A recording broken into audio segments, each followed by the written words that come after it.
But, I mean, that's tough, man. I was on the way to the arena when I got the news. I just sent my prayers to his family. You just hate to see what happened to him and his daughter. You just hope the world would give the Bryant family all the support they need. Was it difficult coming out here to play today because of the news? At first, it was a little difficult. Couldn't focus at first. One of the greatest taken away from us too soon. But his impact will forever be a part of this game. He's a legend. Legends never die, so he will forever be remembered. He's obviously one of the hardest workers the game's ever seen, one of the greatest players the game's ever seen, and he's also a great father. I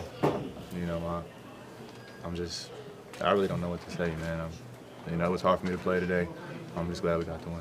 Do you have a favorite moment or maybe an interaction you had with Kobe that kind of stands out with you? I didn't meet him until my rookie year, but just growing up, he's on the TV all the time. Everybody wants to be Kobe, shooting shots in the trash can, when you're a little kid in school yelling Kobe. So, his influence on everybody is, tremendous. Just knowing him personally, I know he'd have wanted me to come out here and try to ball and, still just be great. So, that's what I tried to do tonight.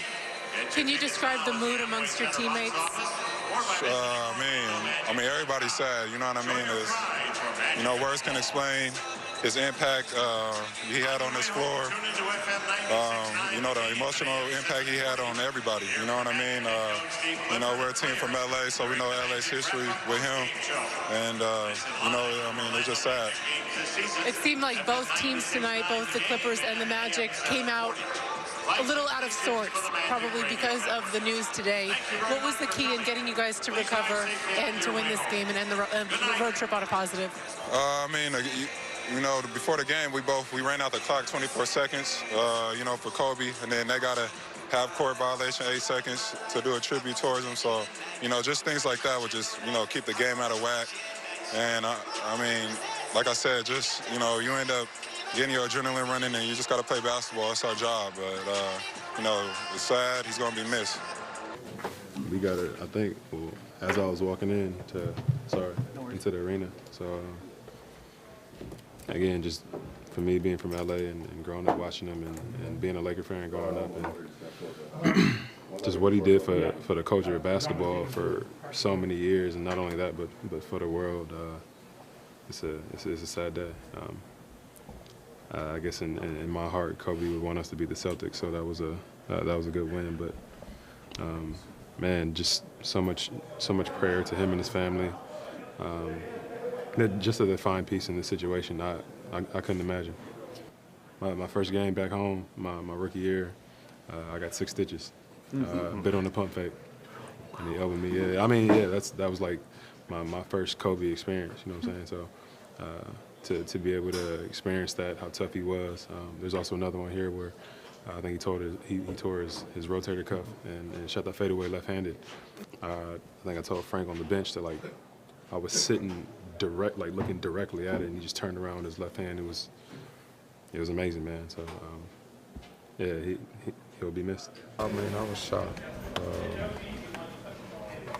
especially when one of our legends passes away like that. It's always makes everybody wake up in the world and be more appreciative of things that we have around. He was a role model for me growing up. I think he was for a lot of people. Shooting the paper in the trash can, we always say Kobe. The fadeaways on the basketball floor, you yell Kobe. So he was a big inspiration for a lot of people growing up. Where were you when you found out? Were you on the way here? Were you already here? Yeah, I was walking out my house, and my brother told me.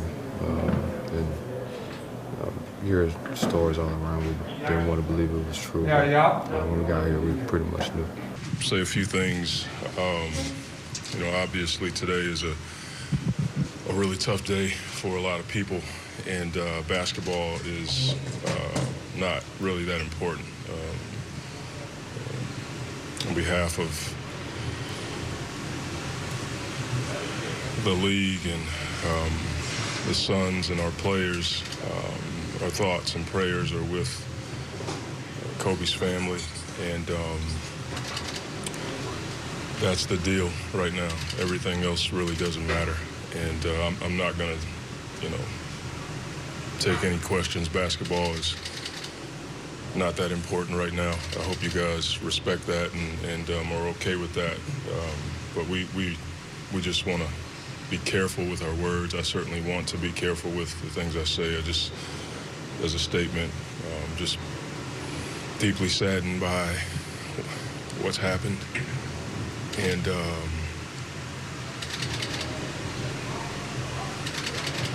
that's all I got. First of all, on a very emotional day for you, Trey, give us some of your thoughts coming out here on the court.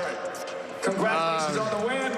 Man, today was a tough day to play basketball. I mean, my condolences go out to Vanessa and the Bryant family. It's a tough day to play. I just want to go out and play for him.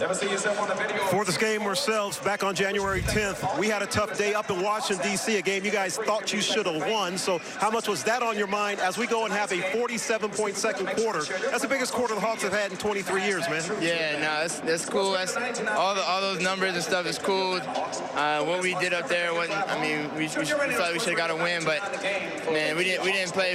We didn't have a lot on our mind besides Kobe.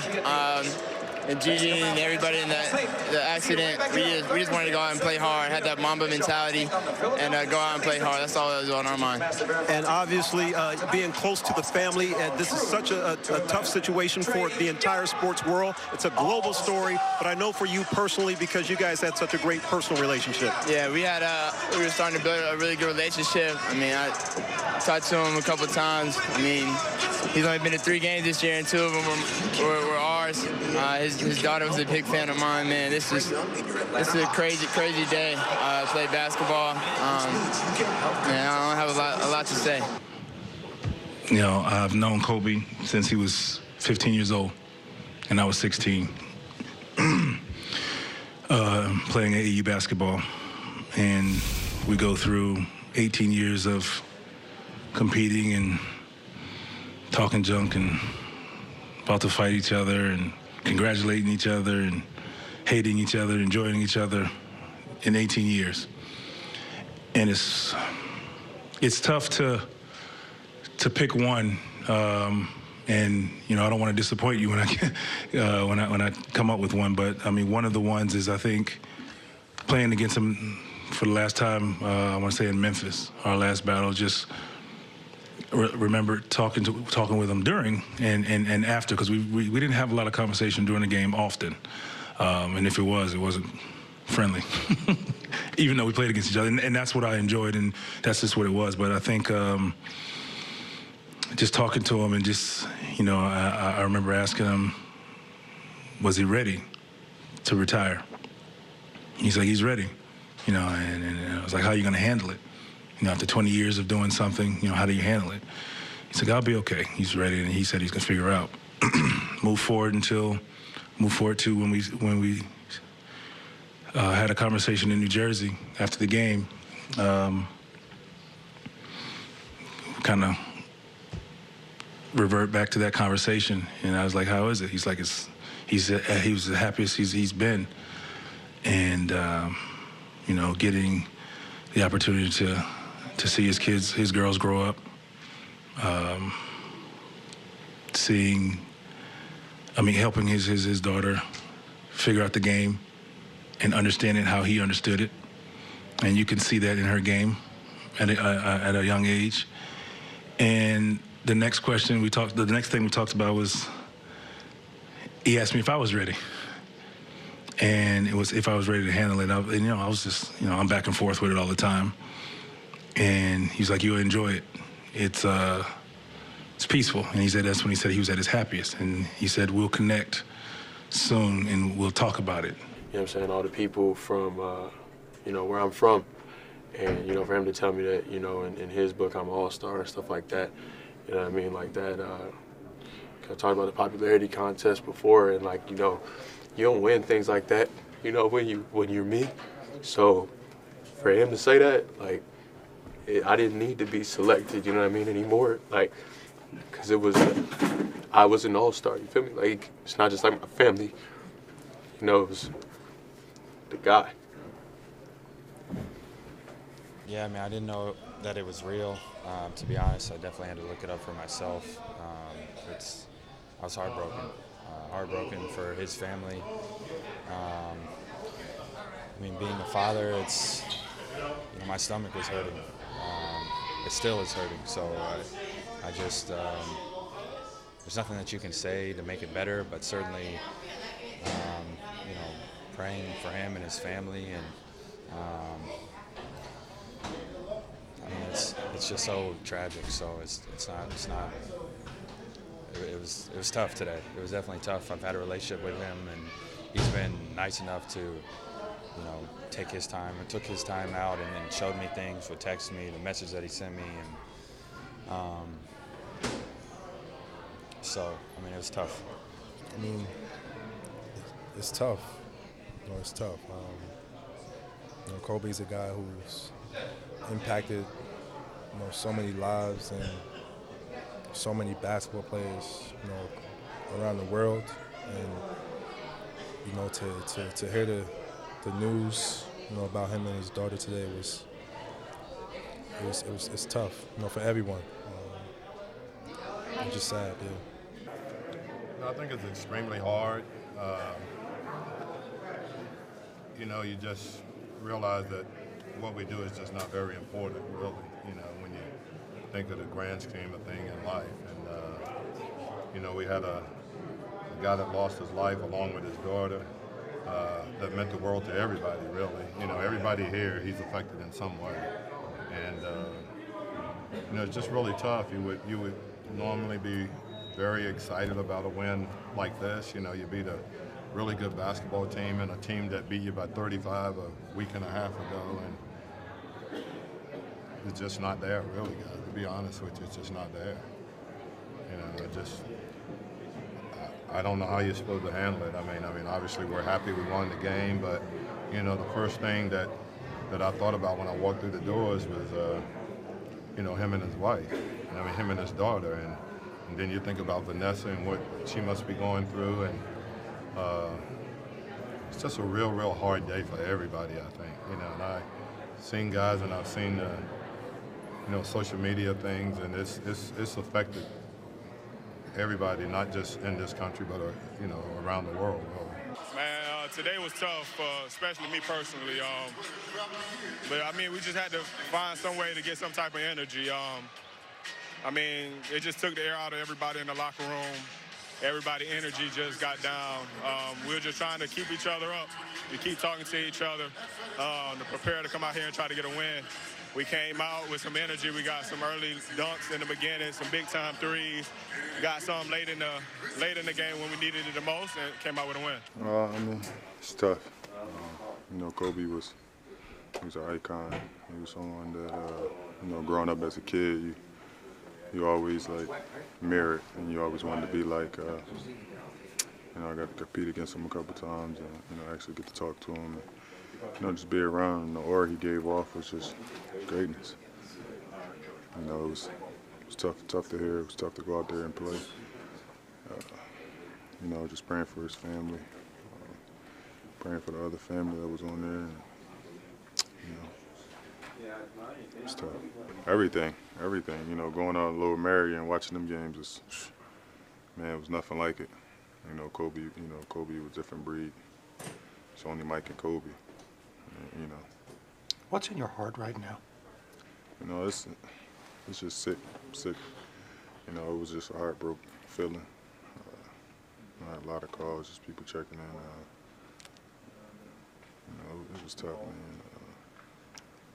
Before the game, I shed a tear for him. Probably when I go home, when I'm by myself, just thinking about him and his family. Just it's the impact he had on the game, the impact he had on my life from a distance. It meant so much to me. When you think about him and the two things he combined, the best was his competitiveness and his ability to be a great teammate. How rare is that, and can people learn from that, even though he's gone now? Yeah, it's difficult to even say that. Kobe. Somebody said to me earlier, Superman's not supposed to die, and to us he was Superman. Just how accessible he was.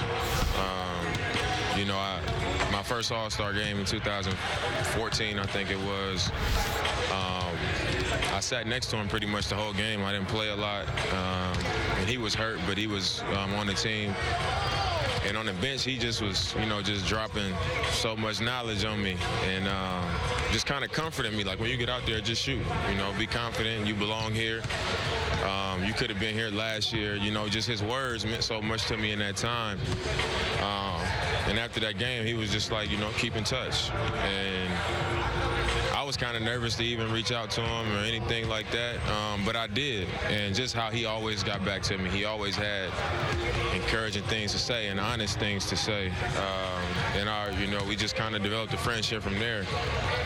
So it's just sad, you know, because I didn't take, you know, the friendship and my access to him for granted, but I just wish I would have taken more advantage of it and said more. Just because you don't expect things like this to happen. You know, you don't expect it to happen so fast. And, you know, it seemed like he was, you know, starting to do really, really well post-career. You know, so for it to just come to an end like that is, you know, it's really sad and really unfortunate, man.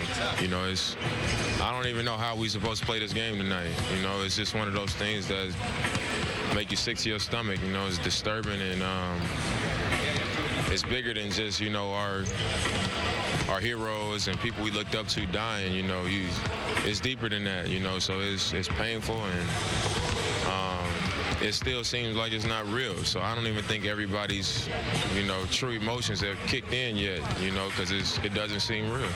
Everything, the conversations we had during games, I got to sit down and talk with him at the ESPYs a few years ago. So I was there as well, and just his hunger for basketball, his knowledge for the game was unbelievable. So I would always pick his brain about work ethic and stuff. And one of the things, you know, that I'm most proud of is he gave a quote for Slam magazine when I was on the cover, and I didn't know he was going to do it. So I thought that was cool. But it's just a really sad time for the basketball community and the world outside of that, to have to, you know, mourn his loss. You know, a tragic loss that just kind of catches people off guard. I think is devastating, and something that I don't think we'll ever come back from.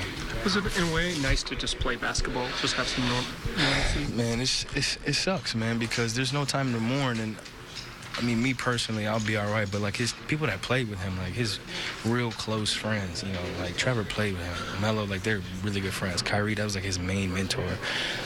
It's tough because we got games every other day. They'll never really truly be able to mourn and just kind of like step away. So it's sad to understand and know that, but we just got to try to support each other the best we can.